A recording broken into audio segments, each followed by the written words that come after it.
Mengawali berita pertama pemirsa, Wakil Wali Kota Palembang Prima Salam akhirnya kembali bekerja dan menjalankan tugasnya setelah beberapa waktu terakhir absen dari roda pemerintahan Kota Palembang.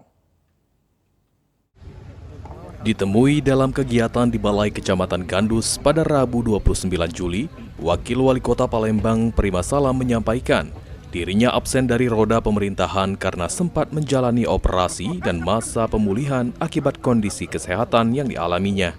Setelah operasi, Wakil Wali Kota Palembang juga melaksanakan ibadah di Tanah Suci. Agak lama Pak, absen Pak. Gimana Pak? Banyak masyarakat yang kangen Pak dengan Pak Wawakil nih Pak. Masya Allah, bismillah, mohon doa aja Ben.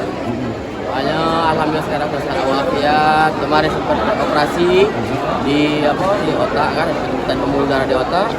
Jadi disuruh pemulihan, selanjutnya disuruh kita terakhir umroh, barusan balik kemarin malam langsung menjalani kegiatan seperti biasanya. Mudah-mudahan Allah Subhanahu wa taala memberikan semua kenikmatan, kebahagiaan, dan begitu galau-galau. Ini sudah sehatan Pak?